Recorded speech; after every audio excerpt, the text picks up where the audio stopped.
Hello, everyone. My name is Alina Bittel, and I'm the Assistant Executive Director at COJECO. COJECO is the organization that works to build a stronger, Jewishly engaged, and better connected Russian-speaking Jewish community in New York and New Jersey. We have been hosting a number of different virtual events over the last it's been 5 weeks. And today we are very excited to welcome Jelena and Jennifer, who are going to lead a webinar on toddlers and talking. Is your toddler not talking yet or not talking enough? They will introduce themselves a little better than I am doing right now. They'll give you more information about themselves, and they will be able to answer hopefully many, most, or all of your questions. Thanks, and I'm gonna give it over to Jelena. Just as a side note, everyone automatically is on mute. You can unmute yourself to ask a question. That will probably happen later in the presentation. There is also a chat option in Zoom, so you could chat your question either to the host, to COJECO, and I will see and ask that question, or you could put it in the chat for everyone to see. Thank you so much, and Jelena, take it away. So Jennifer will start us off. Jennifer will start. Hello, everyone. Thank you so much for coming today and joining us on this webinar. Sophia and Alia, thank you so much for introducing us to your group and for having us here today. We're so grateful. Yes. All right, everyone. How's everyone doing? Hopefully you're all doing okay. Thank you so much for coming. We're so delighted to see all of your beautiful faces. If you hear my dog barking, it's okay. We're at COVID-19. What happens? We're all at home. I know. Kiddos, dogs, and things like that. All right, as long as everyone's healthy, that's what counts. So, in today's webinar, you will learn 4 invaluable lessons that these are the basic strategies that we're teaching you in order to have your child starting to talk. As you can see, I'm a little nervous. It's okay.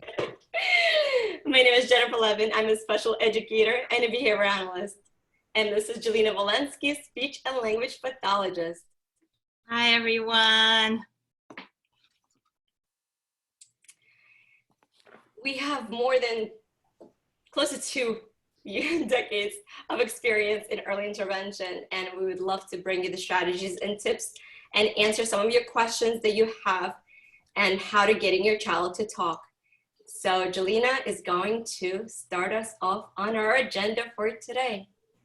Okay, and just before I give us the agenda, if you guys develop any questions during this webinar, please drop them into the chat window, okay? We will make sure to address all of them at the end of the webinar, okay? So here's what we're gonna do today. 4 strategies you will learn. Number 1, you will learn how to get your toddler to pay attention to you if you're trying to teach them something. Okay, number 2, you will learn how to get your child's mouth muscles stronger and more efficient for speech. Number 3, you will learn how to get the child to follow your directions, because if the child is not speaking, if the child is not following directions, it's most likely that they are not yet speaking. And number 4, you will learn how to get the child to imitate sounds and words after you.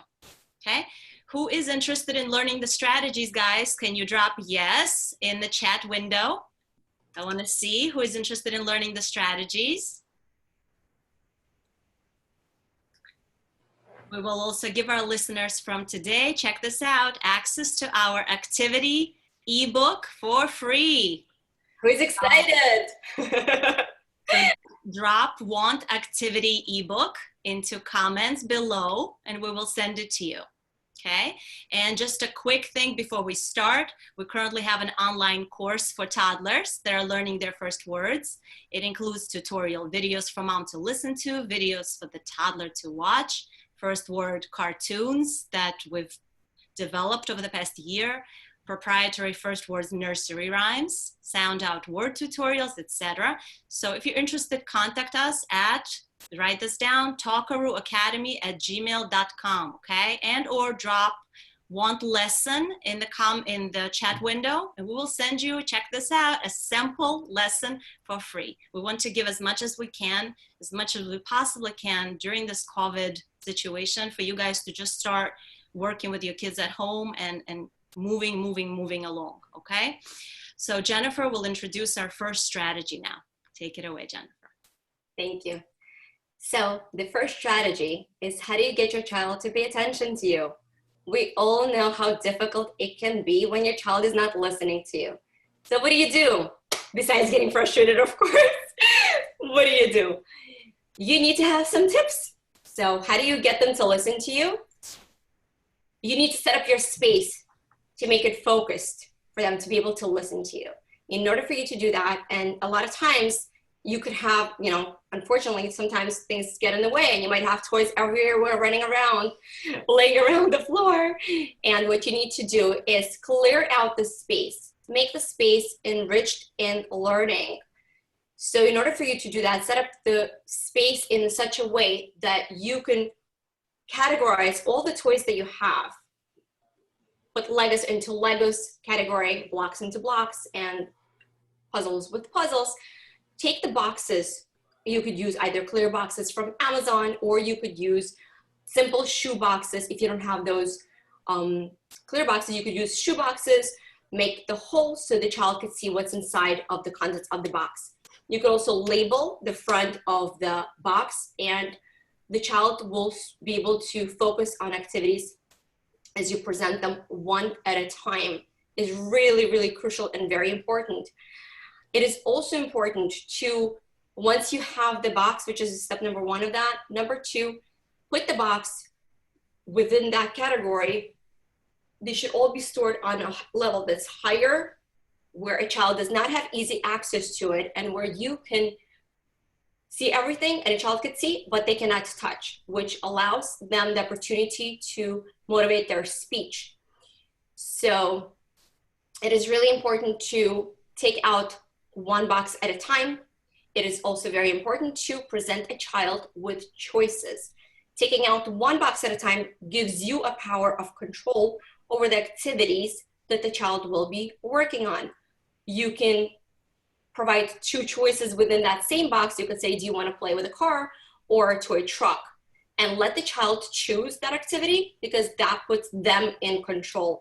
And by putting a child in control, you're ultimately winning and getting them to pay attention to you.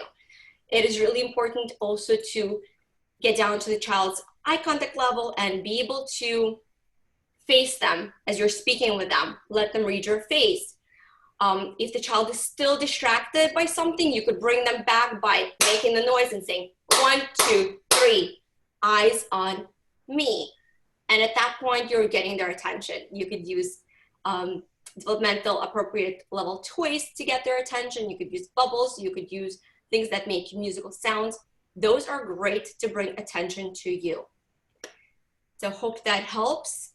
And we will provide you with more strategies about this topic on our Facebook Talkaroo Academy group. So please drop the link, your comment into the chat, and we will be sending you more information once you are there. Okay. Jelena, please discuss the strategy number 2. Okay, so I'm actually dropping in the link, guys, to our Facebook group. It's called Talkaroo Academy, where we constantly, practically every day, post different strategies and different activities for your kiddos, okay? Now, let's talk about strategy number 2. In order for your child to talk more, you need their mouth muscles to get stronger, a little bit more efficient for speech. And before we go into that strategy, I want to answer a question from Celia, who asked before the webinar started, what mouth movements are expected and at what age? And Celia, thank you for asking, because many moms can benefit from your question. So by 12 months of age, we would expect from a baby to be able to do this, a smooch, and stick their tongue out, like that. So when you model it to the child should be able to copy you, or at least attempt to. It doesn't have to be exactly like you're doing, as long as it's close. By 2 years old, you want them to be able to copy tongue out, tie the tongue side to side like this, smooch, okay, lick lips like this. Okay, they're going to be close, not exactly like you're doing it, but as long as they're attempting, that's what you're expecting. And by 3, they should really be able to copy everything you're doing with your mouth. Okay, so moving on to our strategy number 2. In order for your child to talk more, their mouth muscles need to get stronger, more efficient for speech. Drop yes in the chat window before, if you on the bottom there, if you want to know how to get their muscles stronger for speech. Thank you. So every day the child needs to do, we call them articulatory or mouth gymnastics. These are different games and activities that will wake up the mouth muscles. And today we'll share 4 activities with you. Try to do them with your child every day, okay? First activity, we call it cat. You're literally going to imitate the child licking milk out of a bowl / your palm of your hand. You're going to go like this. Look, Thomas, we're going to be cats today. Let's lick milk. Here's your bowl. And move your hand towards their mouth. Can you lick milk too like a cat? Show them again and again until they try to copy, okay? This works on the mouth, on the tongue muscles. Number 2, we call the activity horse. So many of you have probably tried it already. This is tongue clicking sounds to mimic the horse's hooves sound when it walks. So kids usually love that, and a lot of them can copy, can make that as early as 1 year old, but it's about hearing it 1,000 times. So just try that with them. You can say, we're playing horses, here we go. You can run around the room with the child, okay? Third activity is lip and cheek massage. So every day you want to bring blood flow to this area. Put your hands on their cheeks and start massaging backwards and forward. 5 times this way and that way. And then put your thumbs on their lips and go from the center of the lips to the corners and back, to the corners and back. The same on the lower lip. To the corners and back, to the corners and back. So it's best to do this activity when you are changing the child, when they're right in front of you, but they really don't have many distractors. And you could sing as you're doing it, just anything you want. You could sing la, la, la, la, la, la, la, doesn't matter, okay? As long as you got their attention, they're like, ooh, mom is singing. Meanwhile, you are doing the massage, okay? Now, and the 4th activity is you want to establish it's called inhalation and exhalation control that's needed for speech. In other words, in order for us to, when we speak, we don't think about it, but when we speak, we do it on exhalation. So I'm going to do it right now. I take an inhale, and then I'm speaking, right, on exhalation. So in order to kind of work on that control, here's the activity. Take cotton balls, tissues, or ripped papers, doesn't matter. I'm going to show you how we can work with ripped papers. Take a piece of paper, rip off a corner, rip it into 4 pieces, put it on the palm of your hand, and say, we're going to play a blowing game. And you could have cotton balls in here, or a little piece of tissue, or just literally a piece of paper. Here's how we're going to do it. We're going to take a deep breath. Accentuate how you take in the breath, okay? Like this. And blow. Now it's your turn. And then you collect the papers, which is fun, and that's a direction. Give me the papers, right? Back on your hand again. Look how I'm doing it. Take a breath and blow. So you could have it on palm of your hand, or you could have these cotton balls or tissues or whatever it is. Even a pencil can roll when you're blowing on it on the table. So position the child in front of you, either across from you around the table, or if it's next to your hand, the child has to be across from you, and then you work on it and you just enjoy and have fun, okay? By the way, guys, if you'd like to get off earlier today from this webinar, jump into the chat box, please. We will give our listeners from today our free ebook. It's called My Toddler's Not Talking, What Do I Do Now? So drop want ebook into the chat window below and we will send it to you. Okay.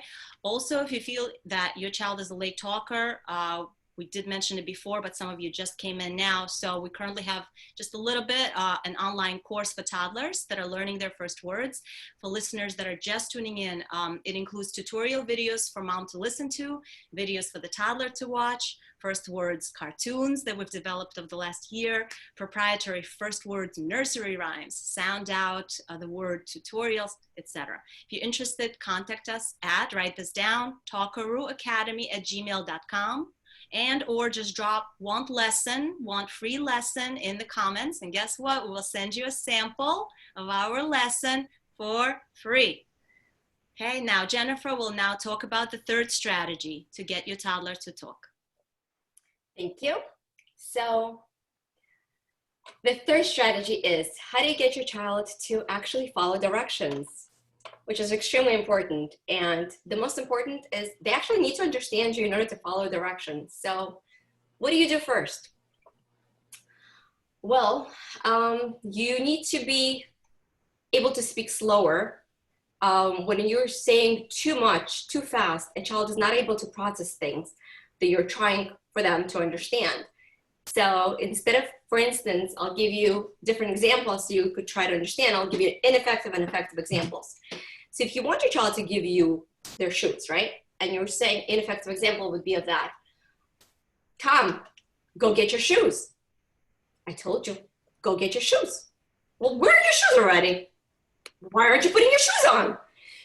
And you go on and on. So the child gets so much bombarded going into one ear that it all comes out the other and it's not really retaining.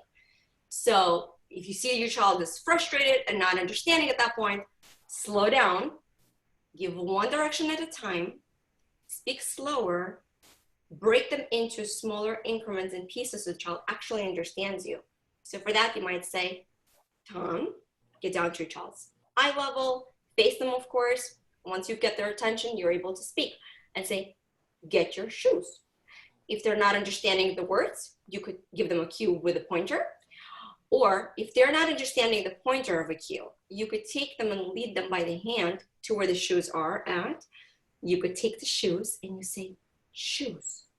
Now, get your shoes. Of course, once you get their attention, you're able to speak and say, get your shoes.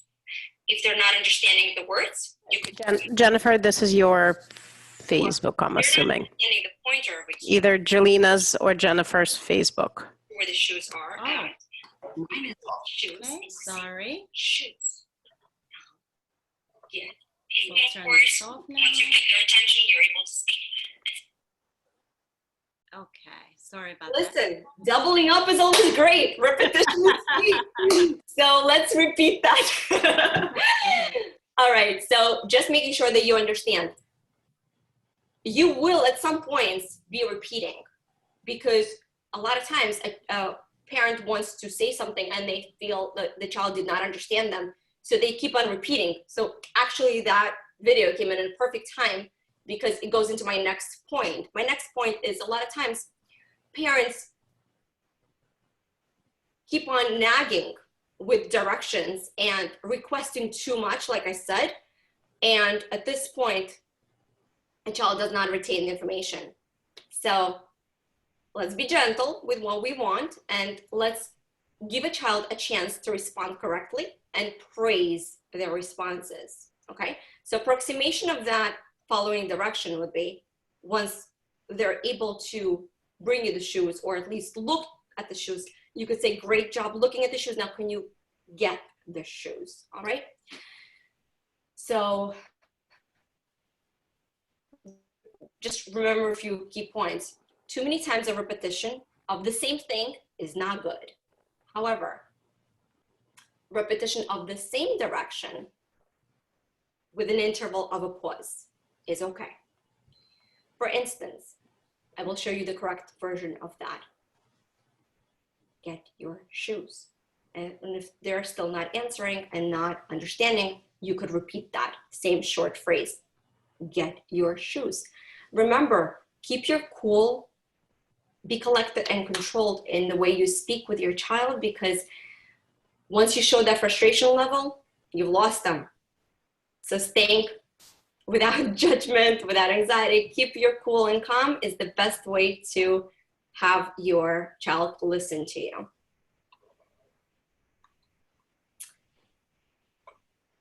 A lot of times people ask, well, at what age is my child supposed to be following directions? Well, by 12 months, kids usually do follow directions with a cue, which is a finger or a gesture. And by 18, they are starting to follow without that cue, without that help of yours. By 24 months, some kids are able to follow two-step directions. So of course, you know, every child develops differently. So don't despair, there's always help. And we're here to guide you through the process. And let's see. I hope I was able to give you a little bit of a glimpse of how a direction should look like. Let us know if we need to help with more assistance as to if you have any other questions, keep them coming and we will answer them towards the end. Jelena is going to discuss strategy number 4. Yeah, and before I mention strategy number 4, I was just thinking when you were talking about how to keep cool and collected. I remember I used to do that a lot when my kids were little.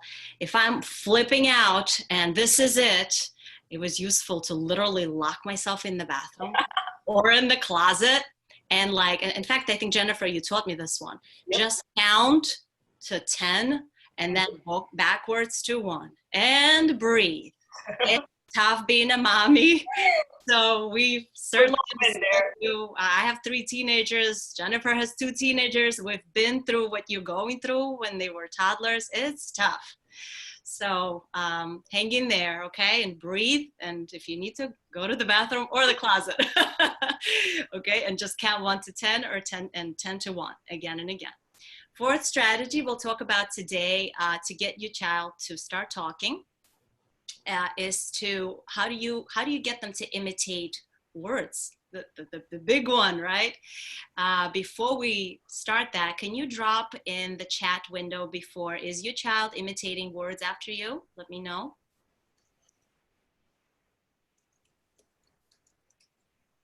Thank you.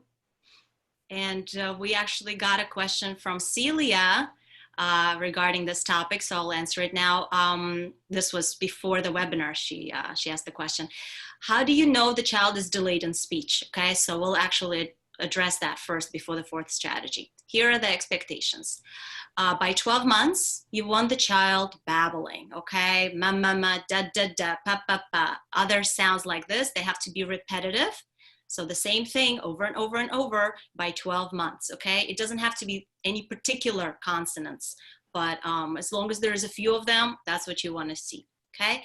By 18 months, the expectation is to have 15 spontaneous words. This is average. Please keep in mind if the child has a little bit less, a little bit more. Average child has about 15 words, okay? By 2 years old, by 24 months, average child has about 50 words, 50 words, and they're starting to put words together. So you'll hear a child that's just turned 24 months going, Mama, come, or Daddy, go, okay? But this is just supposed to be emerging. So if your child is already doing that before 2, perfect, okay? That's like above average. If they're doing it at 2 years and 2 months, a little bit delayed, but so keep in mind average is 24 months, just starting to put 2 words together, okay? By 2.6, you want to see some phrases. So, Mommy, come here. Daddy, give me. Like 3 words, okay? And possibly some children already have sentences, so that's great. By 3 years old, you expect conversational speech. So you want them to say, Mommy, come over here. I want to watch TV, okay? That's already expected at 3 years old. So back to our 4th strategy. Okay, how do you get the child to imitate words after you? We're gonna try to write this down. Maybe you'll remember it better this way. 3 steps to get them to imitate words after you. First one is mouth movements. So what I mean by that is before you can expect them to imitate words, they need to imitate what you're doing with your mouth, literally movements. So you can stand in front of you with the child in front of the mirror, and you could just play. You can go, can you do this? Can you do this? Can you do this? Can you do this? Can you do this? You can come up with whatever you want, but any movements, okay? So either both of you are facing a mirror, like in the hallway or whatever, or you could flip your phone to see yourselves and have both of you be, you know, on the screen, and you copy to the phone. And another version is he's literally in front of you and you just copy it, whichever way it works. Trial and error is really key with any child. You know your child best. Whichever way you think they'll focus on you better, do that. I noticed that when you're changing the child, that gives you a lot of that attention. It's just on you. There are no toys. So you could do those things when you're changing the baby on the changing table. Look what I'm doing. Look. You try, and so on. Okay, so first step is mouth movements. Try to get him to imitate that after you've established their attention the way Jennifer taught you. Second step is, after being able to imitate mouth movements, is to imitate open mouth sounds. Okay, so did you write it? First one, mouth movements. Second one, open mouth sounds. They are really vowels. So ah and o and oo and e and I. So just that's the expectation, for them to be able to copy that first, but you can make a game out of it. Let's sing together today. Okay, Matthew, here's how we're gonna do it. I'm going first, you copy me. Here we go. Take a breath and go, ooh, ooh, and then pause and see if he'll try to copy you. And then you could see which one of us can get louder. And you do it really loud. Ooh. Let's see which one of us can do it really low like this. Ooh. Okay, so you practice all the different vowels and just enjoy it and make it a game. Okay, like you could call it, we're singing songs today. Third step to get them to imitate words is to imitate simple consonants. So I hope you were writing this down. First one is mouth movements. Second one is open mouth sounds, like vowels. Third one is consonants. So I'll give you the 6 consonants to focus on first. Okay, the ones that are expected to be produced by 24 months. Celia, I think you asked that question as well. These sounds are supposed to be produced by 24 months. These 6 are the expected ones. They are, write this down, okay? And those are the nasal sounds. So and M and N. Okay, so that's mommy. There's your nana for grandma, nana for banana. That's why these words typically come in first. The second 2 consonants are B and P. They're called plosives. That's the ones that hold pressure in your mouth before you produce it. So B, P. Okay, B and P. So letters B and P. So that's why a lot of times early, children produce baba for bottle and baba for grandma and papa for father and pop and up and sounds like that. Okay, and the last 2 consonants are D and H. H as in the letter H. So the sound is H, H, H. It's a consonant, and that will come in like the word hi. Okay, so you expect that word to come in by 2. Hi or hey. Okay, and do, that's dada for daddy and dog and so on. So these are the 6 consonants you expect to come in and the ones that you would be working on. M, N, B, P, D, and H. Okay, and I'll give you 2 activities today, 2 games that you can use to facilitate those 6 consonant sounds, to prompt them, to make them come in. Okay, first game is my favorite. It's frequently used in therapy. So you literally buy a puzzle with letters. Okay, and not for the purpose of teaching letters, and I'll explain in a second.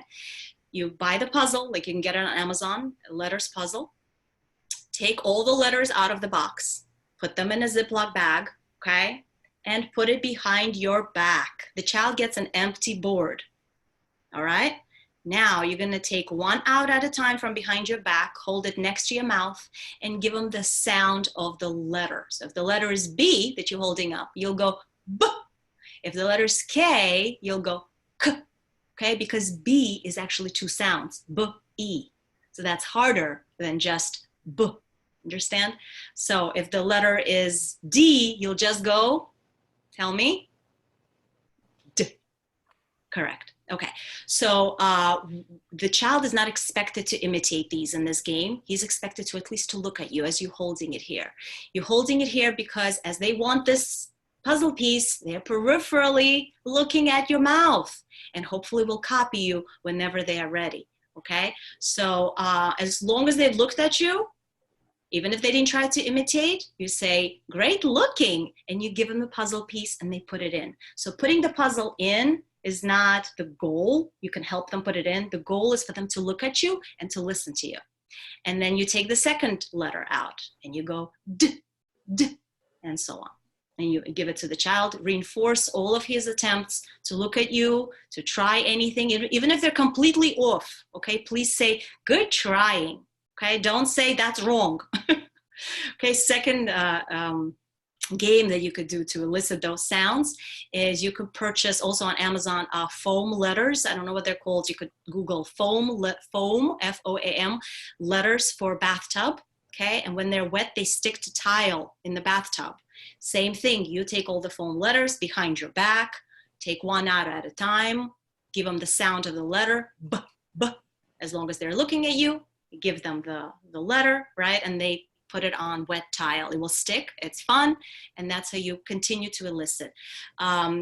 Eventually, it would be good to keep a record of the sounds that they're copying after you. So if they've copied P after you, write this down or memorize it, because you could build specifically on those sounds. Whatever the child was able to imitate by itself, you can add to it.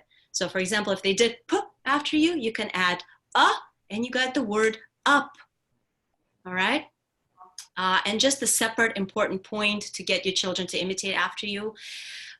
There's been research that shows that there's a 1 million word gap between moms that, educated moms that know what to do, and moms that are not educated and don't know what to do. The gap is educated moms talk a lot to the child. What I mean by talking a lot is narrating everything you're doing throughout the day. So you'll literally go, now we're going bye-bye. Let's take our bottle. Here's our bottle. Let's go upstairs. Here we go. Now we're in our room. We're going to sleep. Now we're going to do laundry. Let's go to the laundry. You're literally explaining constantly what is happening, okay? So this is basically it to get your kids to imitate sounds and words. We are now going to be open to any questions. Jelena, we had some questions in the chat. I'm not sure if you caught them, so I'll sound at least some of the ones that I saw that weren't necessarily answered. So one of the questions was what if they understand but prefer to do something else? I'm not sure that's a speech question, but if they understand directions but prefer to do something else. Question to me. Yeah, so Jennifer, take that one. All right, so if the child understands, good, let's start there. The fact that you know that your child wants something specific and that is not what you want. I'm hearing echo. You hear an echo? No, it's good. You're good? Okay. The item that a child is... I got it. I muted. Yep. Yeah, there was definitely an echo. Okay. Yep. Thank you. Appreciate it. When a child wants something, it becomes a motivator for them. It becomes something that they will work harder for. So if that is a toy, I would rather work with that toy that the child wants than with the one you would want him to work with. Or let's say he wants some specific food. It becomes your potential reward for an activity that is more difficult for him. So start with what the child is actually interested in and work with that to get him to comply to the demands that you're giving. Let me know if that was understood. If not, I will go in deeper. Okay, so we're going through the questions now. The questions that will have more cognitive, social, behavioral approach, Jennifer will take as our special educator and the behavioral analyst. And the speech questions I will take as the speech pathologist. So Jennifer, actually, the next one is the first question that I see in the chat is for you. It says, is not idea of Montessori space to have nearly all the toys available for the choice? What is wrong with that? Okay. Marina. Who is it from? Marina. Marina, okay. Great question. Thank you, Marina. I love Montessori style. For that, you need to know how to run that style. What they do, they allow a child to have roam around the room with easy access.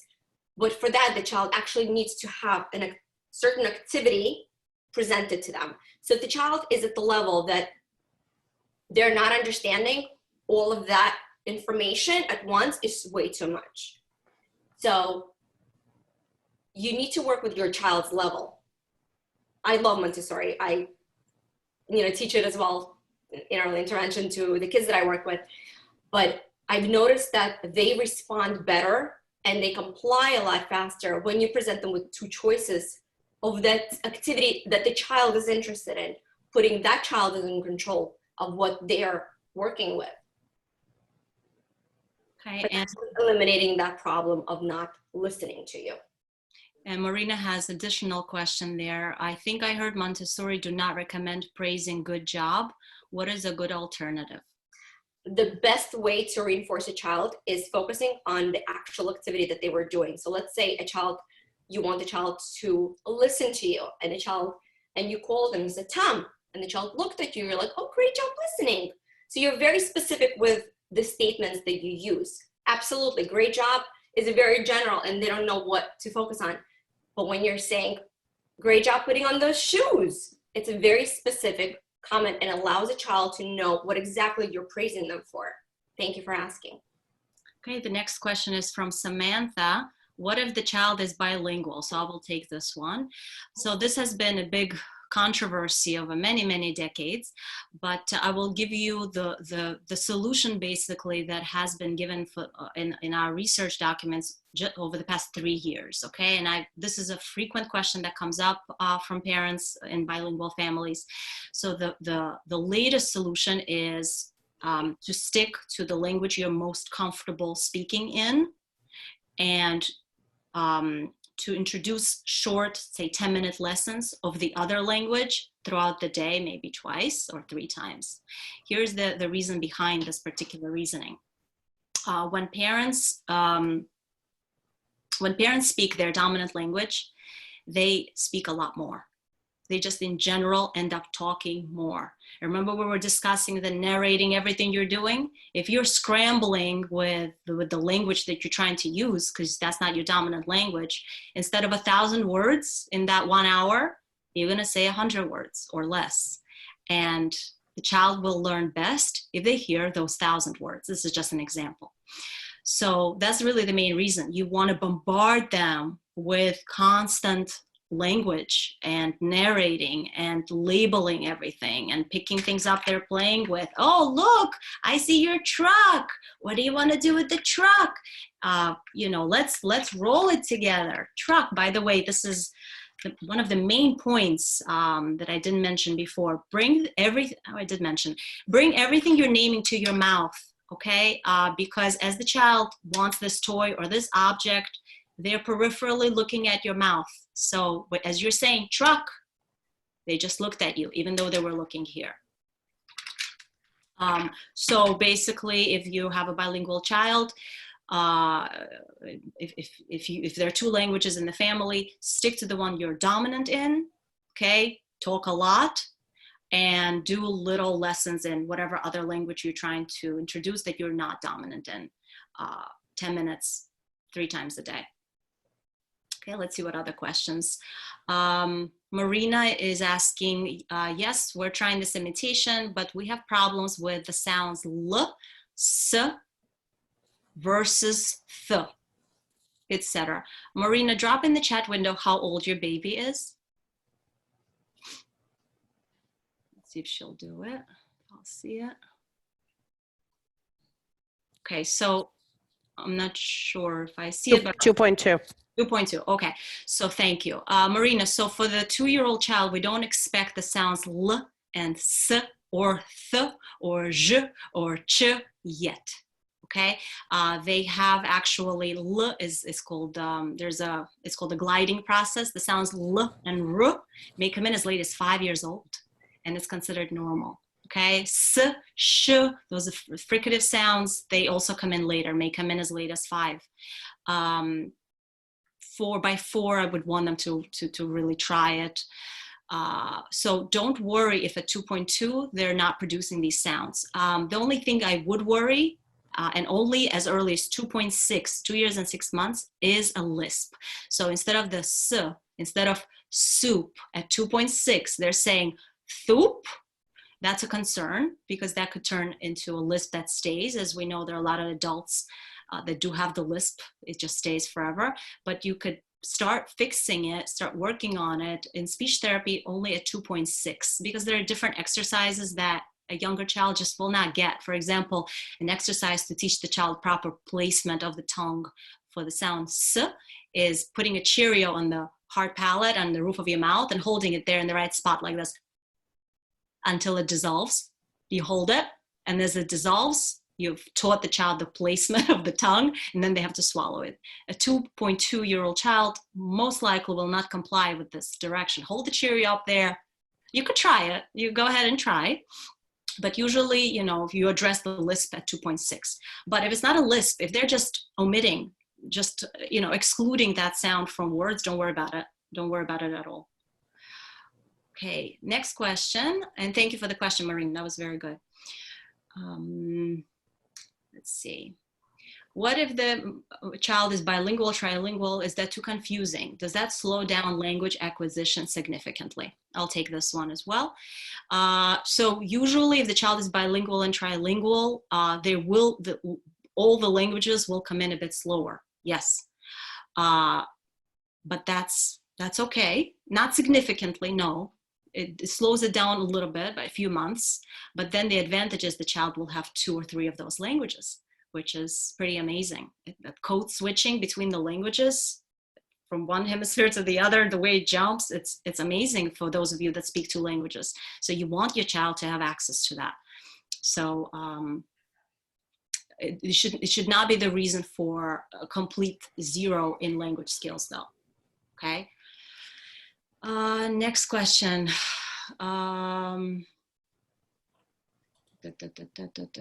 Nicole, what if some consonants come in on their own before the vowel sounds or any other sort of imitation? That's great.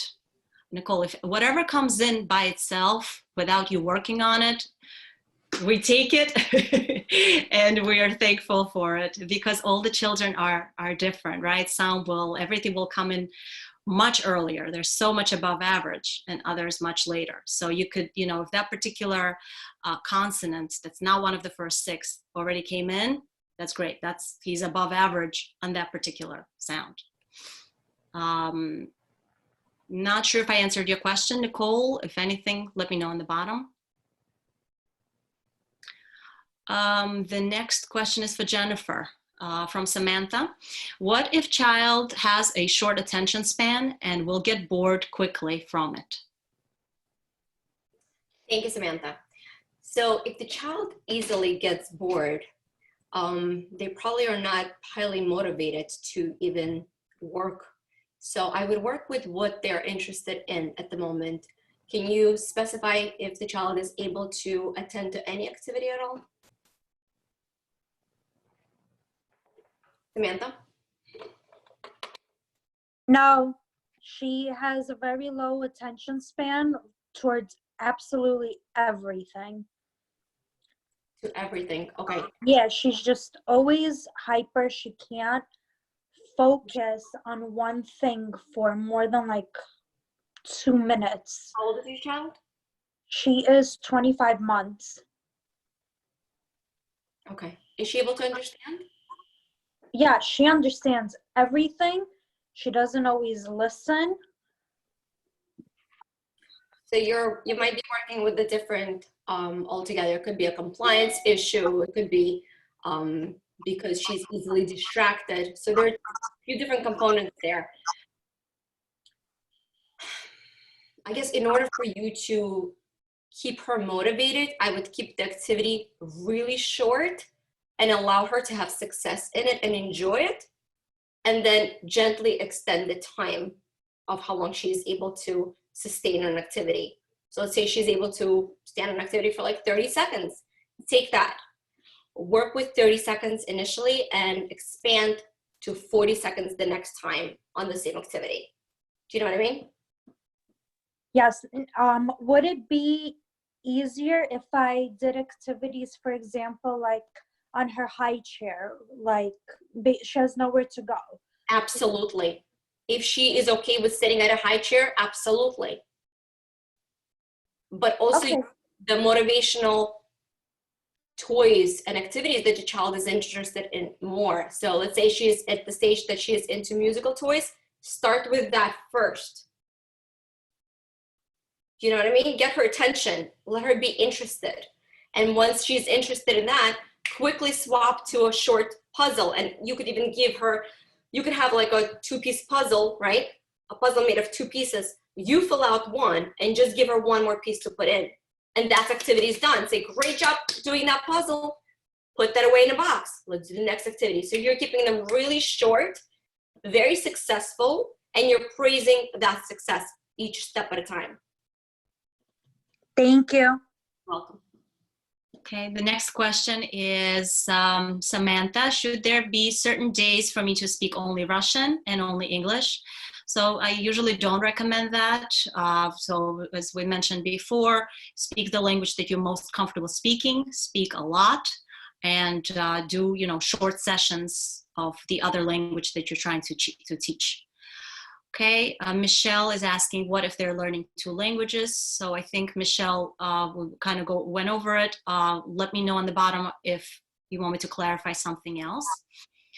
Nicole has a big long question here. What if a child says a few words, but he wasn't taught, but does not imitate sounds or words you make? So if they're not imitating any sounds or words that you're making, start with do the 3 steps that we've covered today. Start with the most basic mouth movements. Get their attention the way Jennifer taught, and then just do, look at me.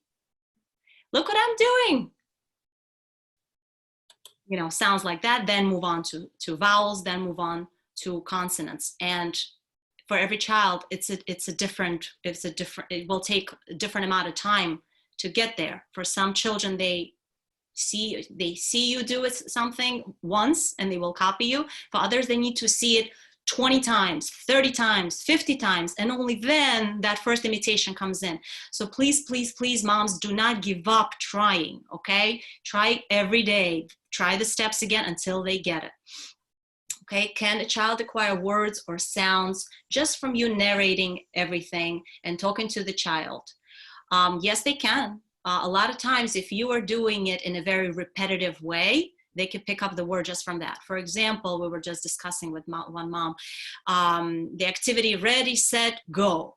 So you could put the child we put that in our Talkaroo Academy Facebook forum just, I think, a few days ago. Put the child on your legs, okay? Hold them, they're facing you, and then you say, ready, set, and then you pause for 3 seconds, and you swing them up on your legs, up. And they'll laugh, and that's great. And then you bring your legs down again, and then you repeat the same thing. Ready, set, go. Ready, set, and you'll do it 10, 20. Oh, that's good exercise for you during Corona too. So the goal is to pause. So first, you give it to them many times. You want them to say go. Ready, set, go. You're modeling it, right? Eventually, you pause and you wait. Hopefully, they'll just remember what you just said, and they'll attempt to copy. Sometimes you'll just say, we're going bye-bye, and then as you're saying it every day, you know, and they hear it for a month, same thing. Eventually, once you go to the door, you'll hear bye-bye. And that's how the words will come in. That's it. In terms of, is it not their time yet? So let me address that one. That's a good point, Nicole. A lot of children are genetically predisposed to be late talkers. And for example, if one of the parents was a late talker, if there was an uncle that was a late talker, and a grandma or somebody, you know, on far in the ancestry, it's a genetic trait to be a late talker. So sometimes no matter what you do, they will not speak until they're ready. And this is typically just called a late talker. It's not a horrific problem. And the way we decipher whether it's a horrific problem or not is if the child is understanding language, okay? So if they're understanding you, and if they're following directions, that means their cognition is intact, they're thinking well, okay? That means speech will come in, okay? But few things need to be ruled out, obviously. If you have a child that's 18 months old and has no words whatsoever and they're not imitating, you know, first you got to go through the steps. The hearing needs to be tested, always, number one. Lip tie needs to be always looked at by a therapist. Some children have the tip of their tongue tied under like this. They cannot talk, they cannot do anything. That's just how they sound. So we actually offer an assessment. It's an informal assessment, obviously, through Skype or like teletherapy with Jennifer. This is one of the things we offer. It includes a lot of other things, not just the assessment. If you're interested, put in the chat below that you're interested in the assessment and what we could discuss it. Okay, next question, from Samantha. Jennifer, that's yours. How to increase, and if you covered it, just respond however you wish. How to increase attention span for a 25-month-old? Jennifer, you already answered me. Thank you. Okay. My pleasure. I took notes. My pleasure. Once they're older, it's a relatively good idea. Okay, for Michelle, I think it was a similar question. Michelle, did we answer the question, or if you have other concerns, put in the chat? I think I'm good on that. Okay, Samantha, question, how to work with bilingual kids? Should there be separate toys for Russian and English? That's an You answered me. Oh, this one you got, I'm sorry. Okay. Thank you so much. That's a few words. Okay, Jennifer, next one is for you from Deanna. How do you stop an 18-month-old who only has a few words from demanding, yelling, and banging on the table something with anger? Who asked the question? Okay, for Jennifer. This is for Deanna. Okay. From Deanna. And the child is 18 months? Yeah, who only has a few words and they're demanding, they're yelling and they're banging on the table. That's a specialty of yours, Jennifer. So number one, the child is actually speaking few words, right? Which is great. All right, so if the child is demanding, you need to kind of find out what is it that they're demanding. Is it something that you can give them at some point at all? Can I speak with you? Can I hear you? I want to kind of hear a scenario. Or is it a usual thing? Oh, yeah, sorry. I couldn't figure out how to unmute myself. So it happens often. It's when he wants something that, like, he wants either a show or a toy, and that he wants it, like when he's sitting in his high chair, and he sees it, and I'm trying to make him say, like, give me or die, and he then starts really getting really mad and yelling, like, and hitting the table. Got it. So the thing is, the child is actually already seeing what they want. Yeah. Okay. So bring it back a little, all right? With that type of child, what is it? Okay, so with your child, what I would suggest is giving him a chance to transition from one activity to the next, because it sounds like he needs that time frame between what's going to happen. So let's say you are eating and he wants to watch TV, and you're going to say, okay, you could watch that show once you're finished eating. give him a chance, say, you know, it's coming. You're going to have a chance to watch your TV once you're done. So remind him that he's able to do what he wants, ultimately, but he needs to finish this first. And just finish that faster and give him what he wants, but after he has kind of requested that. If that's not clear, let me know and I'll explain further. Does he do anything else? Oh, yeah, I guess I do that. I say, like, you're gonna get this. You give him heads up.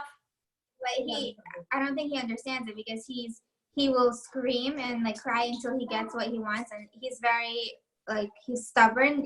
He will not give up. He does not give up. No. I have a very spirited kid like my own, who's now a teenager. All right, so it's at times not easy, but the most important thing with that type of a child, as I know from my experience, consistency is key. So if at one point you let go of that consistency and you give in to that tantrum, you better believe it's coming next. If that makes sense. So you pretty much are saying, like, be on board with what he is as far as personality. Know your own child, and if that's the child that you have, which is similar to mine, it took me a long time to get to know the way he is, and I actually became behavior analyst because of him, so you can thank him.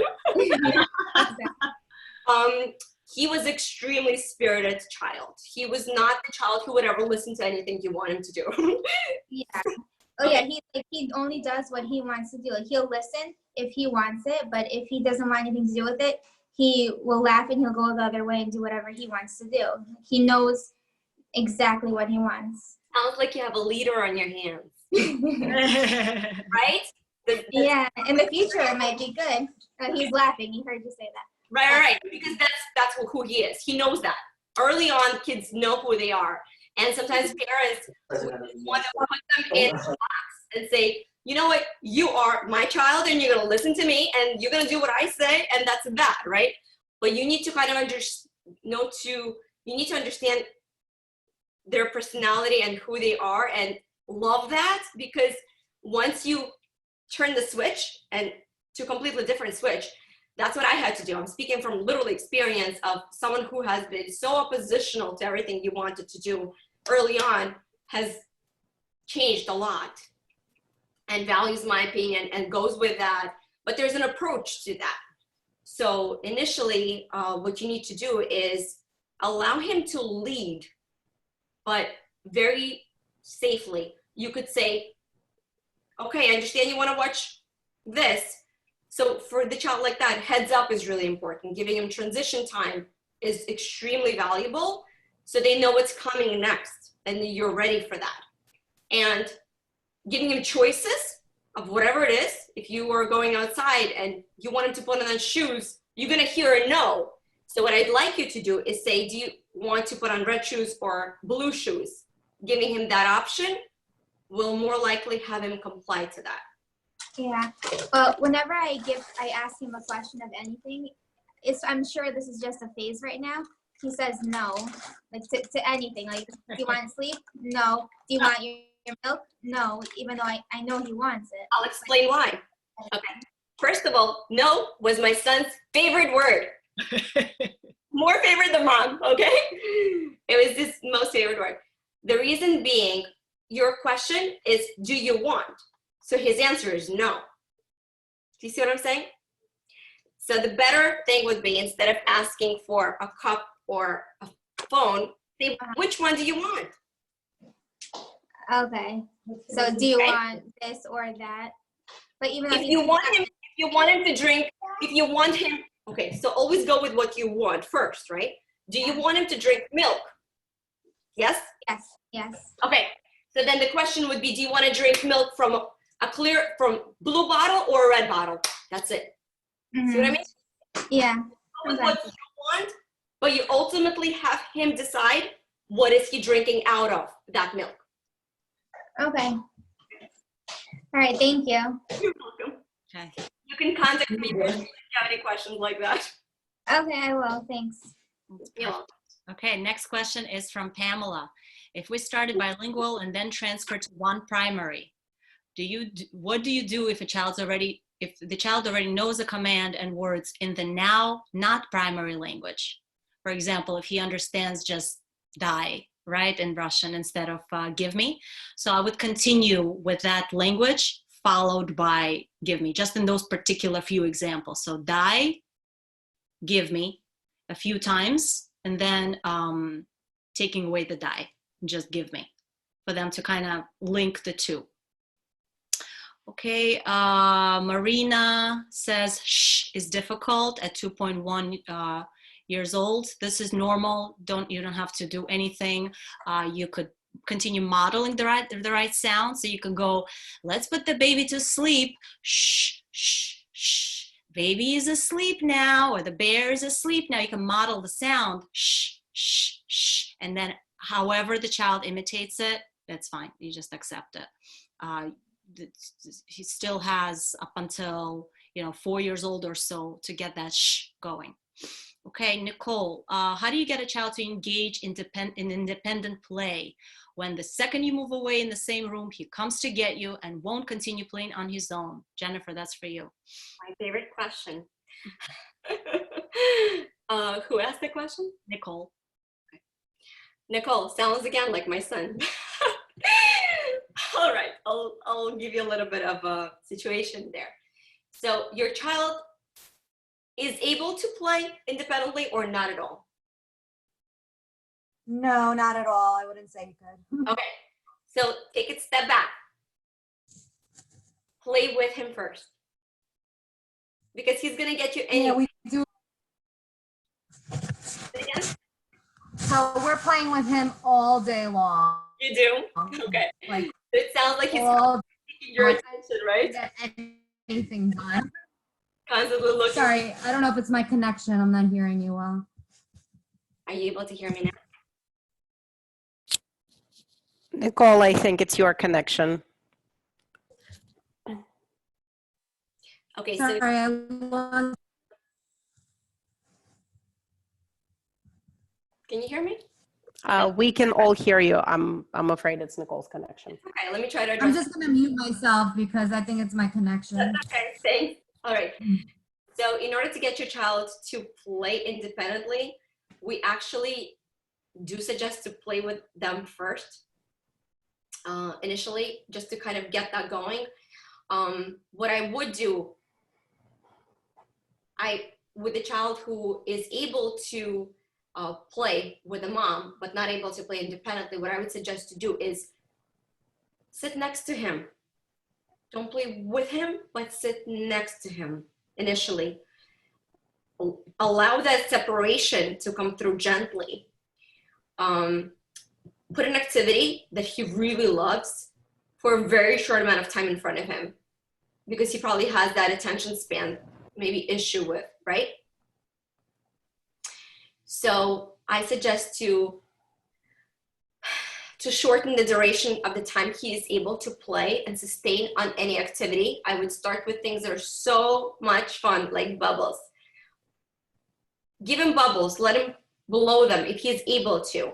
If not, if he likes even cars with you, what I would do is say, here's the car, I'm gonna put 5 seconds on. I'd like you to go boom by yourself. And I'll sit right here next to you. I'm not going anywhere. Just play right here and I'm right there next to you. I will watch you and I will say, good job playing with the car. So you're kind of there, but at the same time, you're allowing the child that independence and learning to do things themselves. And you're extending the duration that they're able to a little by little. It could literally be a couple of seconds at a time that you're extending that play. Or if the child tried it and once out of it, you could say, can you just do it one more time? I'll let them just do that activity one more time, like a bam with a car, and then say, okay, you're done. So for the child who's learning to play independently and is not able to yet, it's important to have the activity be very, very short in duration and have really fun, motivated activities for him to be able to sustain his attention on anything. Okay. Okay, next question from Michelle. What if they're not mimicking anything by 2 years old? Do you follow all the same steps until she gets it? She follows complicated directions perfectly. Should I use any other techniques? Okay, Michelle, I need to know what sounds the child is able to produce. Are you able to unmute? Yes. Okay, so what sounds is the child able to produce at all in any situation? What do you hear from her or him? What I hear for her mostly is vowel sounds. So give me examples. Like and she'll do that several inflections. She talks to me in vowels, like different inflections of vowel sounds. Okay.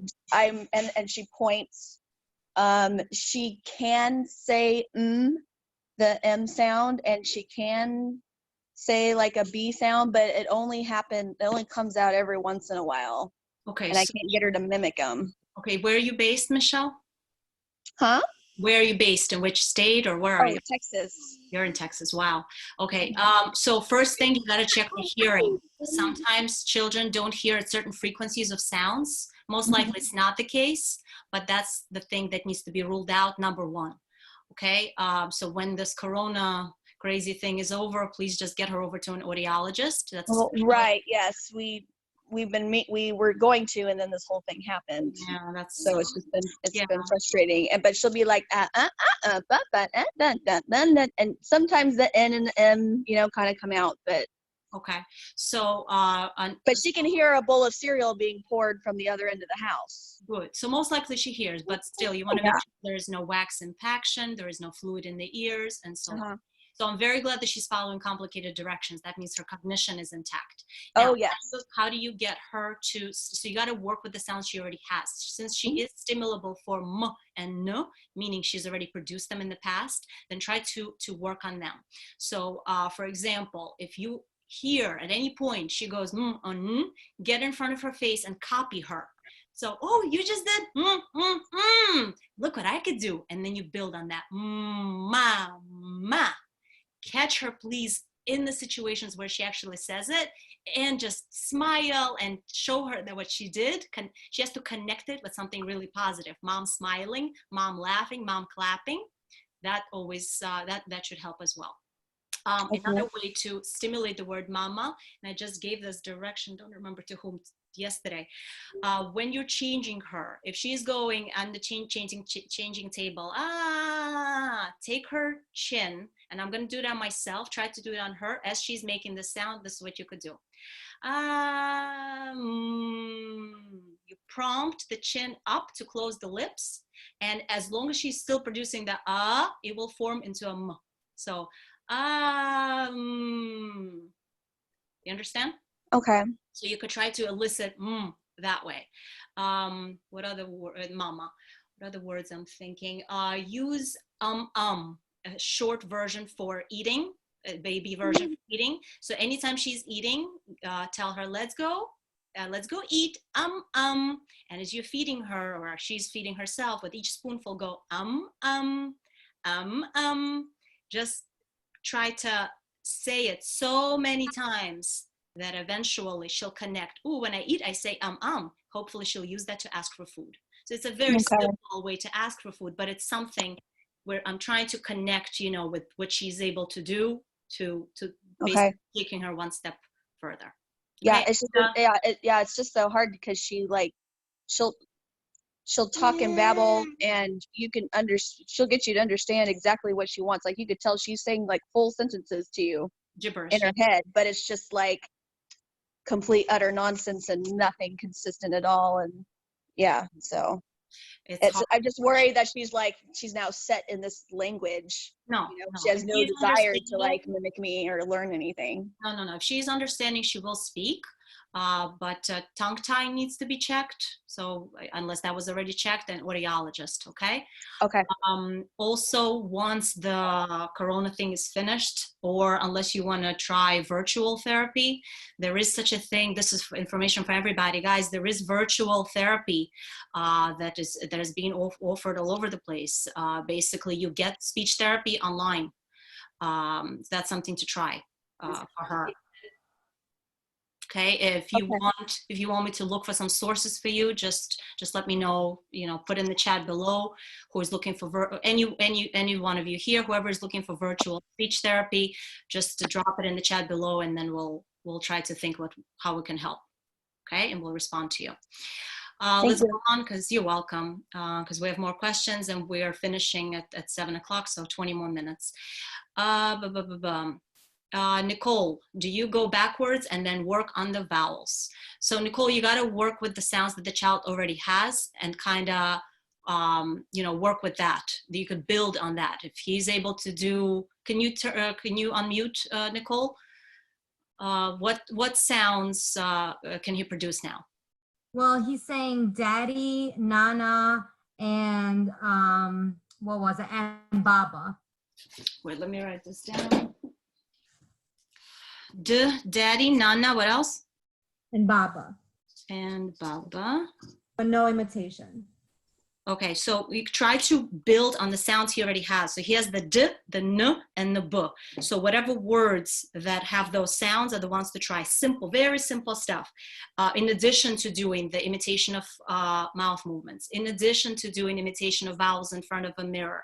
So you do that always, but you also work on what he already has and you build that up. Okay, for example, if he has the b, that's a plosive sound, b and baba, right? That means he's stimulable for p, because b and p are exactly the same sound. One is voiced, one is not voiced, but the location is the same. B, p. The lips come together, and it's air build up behind the lips, and then you let go. Okay, so you could try words like pop. So get them bubbles. Just order on Amazon bubbles, and each time you blow, you go pop, pop. Repetition is key, guys. So 100 times every day, eventually it'll happen. Okay, what other sounds? I'm just thinking out loud. Nana. So nana, that means he's stimulable for no. Okay, because he has the n sound. So how do you work on the word no? For example, he wants this particular train. Okay, he's playing with it. So take it away for a second, introduce 3 other toys, and go, do you want this one? And then he'll be reaching for this train, right? But you're presenting this one. You're holding this one back, this one in front of him. You want this one? And he'll be like, and reaching for the train, right? So you go, no, bring it to your mouth. No, you don't want this one. Do you want, then you put the next toy up. Do you want this one?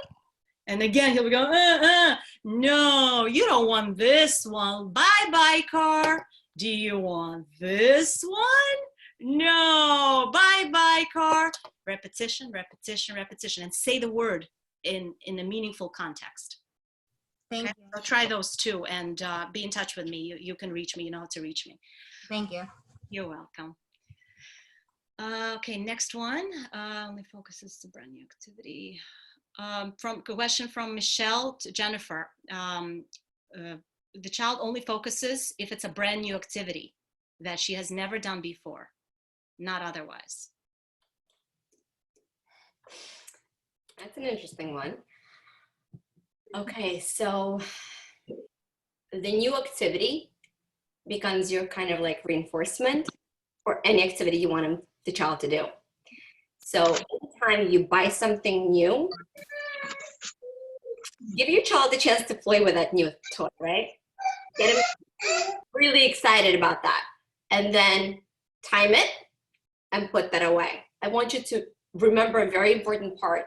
Timing makes it valuable. When you time the toy for 5 minutes or 10 minutes, and then say, once it's done, we're playing with something else, it allows a child to want that more, right? So use that new toy as a reward for other things and limit the time that they are on that new activity. Was that helpful? Hopefully you try to let me know. Okay, you guys, any unanswered questions that happened today, because we have 38 more questions coming in, and we promised everybody to finish at 7. So any unanswered questions will be answered in our Talkaroo Academy Facebook group. We will make sure to make that happen. Okay, so just join Talkaroo Academy, and you will see your question there. Give us a couple of days to kind of put everything up and answer all of your questions, but we'll try to answer many more. Okay, Natalia, how will I know that despite my efforts to work with my child, it's time to go see a specialist? Excellent question. Okay, so in the situation where you've been trying for months and months and nothing is helping, you definitely go see a specialist. You still need to be working with the child at home, whether or not you see the specialist. So this is why we're giving you all of these different ideas. Even when Corona is over and you go and get a specialist, whether it's a special educator or a speech therapist to work with the child, usually therapy is given once, twice a week. The rest of the time, you still need to kind of, do your mommy duty, and if you're a good mommy, that is, and work with your baby. Okay, but it's a good idea to get the child evaluated at any point if you have concerns, and if they're eligible for therapy, get them in. I mean, New York, New Jersey offers early intervention. I'm pretty sure all the states in America offer early intervention. You just have to call like a general number, find out. In New York, it's 311. In every state, it's something else. But you can actually Google early intervention and type in your state, and it should give you a number if the child is under 3 years old. And they're all currently offering teletherapy. You can get the child tele-evaluated. I just did a few of these the last couple of weeks. You can get the child tele-evaluated and then get teletherapy. I know it sounds silly, but it actually works for a lot of children, and it's absolutely better than doing nothing. In addition to always, obviously still have to work with the child yourself. Okay, Irina, my boy's 2.3. He barely says anything distinguishable. He sings in his own language and in tones. How can I help? My husband grew up bilingual and started speaking late, closer to 4. Should we just let it be and focus on proper language modeling, or focus on the language skill ASAP to help him? Irina, definitely focus on the language skills ASAP. If he does not have any meaningful words at 2.3, of course it's a concern. The expectation is for them to already start, put 2 words together at 2.3. So waiting and thinking that it's a, genetics and he's going to be like the husband, it's, I wouldn't do that. I would not wait. What is the point of waiting? If you can get things to get better sooner, the child will be less frustrated, you'll be less frustrated. Definitely get him evaluated in whatever state you're in. Try to get him into therapy. In addition to doing all the things that we're recommending at home. Let me know if you have other questions. Okay. Okay, so your activity if adult is playing with her. Assessment. Okay, I see you guys. A lot of you are interested in assessment. We'll contact you. What if you, Samantha is asking, what if you and your husband have a different primary language? For example, I prefer strictly Russian and him English. Samantha, I would stick to your dominant languages, whatever they are. So if you speak Russian, then continue speaking just Russian. And if your husband is just English, continue speaking English. Because you will still bombard him with those 1,000 words in both languages. It's great. And children figure out that this person speaks this way and this person speaks that way. And they link what's happening, okay? Expect some delay, but then he'll have 2 languages. But this only works if your actual dominant languages are, different, if you know what I mean? Yeah, and to each other, we only speak English. Yeah. So I only speak Russian to her, and he'll speak English to her, but to each other, it's easier if we speak English. Okay. What's your dominant language? In what language do you speak more comfortably and you use more words in? Like both. Okay. I would say both, but I would prefer Russian. Perfect. Okay, so yeah. For when it comes to talking to my daughter, he would prefer English. Yeah, so continue in your dominant languages. Don't worry about that. I wouldn't switch anything. The goal is parents need to speak their dominant language. If you're going to have, I've had families where